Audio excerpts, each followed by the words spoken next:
Does using Tylenol in pregnancy cause autism? The truth behind the claim. Recently you might have seen some buzz about Tylenol, also known as paracetamol, and its connection to autism during pregnancy. This idea got a bit of a push from Donald Trump recently and is spreading online. But how true is this really? Today, we're digging into the research, looking at where this theory came from, and revealing why the evidence doesn't support it. The story claims that taking Tylenol while pregnant raises the risk of autism and ADHD in children. It's not a new rumor, it's been around for a while.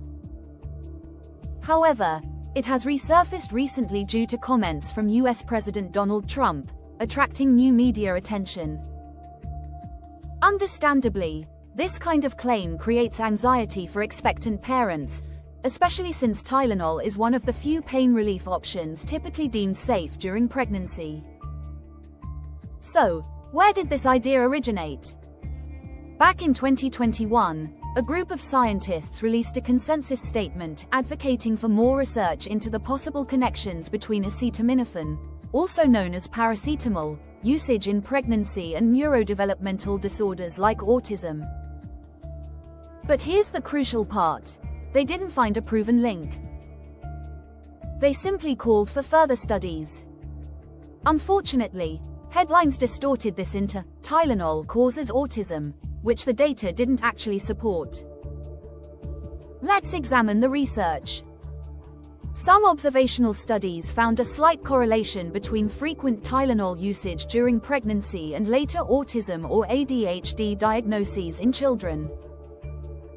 But remember, correlation doesn't imply causation.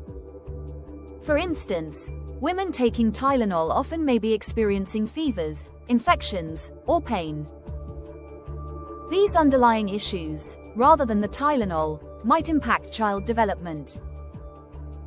Critically, there is no randomized controlled trial, the gold standard in medical research, showing a direct cause and effect relationship. Since millions use Tylenol worldwide, if it truly caused autism, we'd expect to see much clearer patterns in the data. Major health organizations, including the FDA, CDC, NHS and worldwide colleges of obstetricians and gynecologists, still assert that acetaminophen is safe when used as directed during pregnancy. The issue with Trump's comments, and similar viral claims, is that they take early, inconclusive science and present it as established fact. This leads to fear, confusion, and sometimes guilt for parents relying on Tylenol during pregnancy. In truth, untreated fever or severe pain in pregnancy can pose risks for both mother and baby. Tylenol is often the safest choice available, especially since alternatives like ibuprofen or aspirin have higher risks during pregnancy. So, discouraging women from using Tylenol without evidence can actually cause harm. Now, you might ask, if Tylenol isn't the culprit, why are we seeing rising rates of autism and ADHD? There are several key reasons, none of which involve paracetamol. 1. Better awareness and screening. In the past, many children with autism or ADHD went undiagnosed. They may have been called shy, difficult, or troublemakers. Today, parents, teachers, and doctors are much more aware and quicker to recognize these conditions. 2. Broader diagnostic criteria. The definitions for autism and ADHD have broadened. For instance, autism is now viewed as a spectrum, meaning milder forms are now recognized, which might have been overlooked before.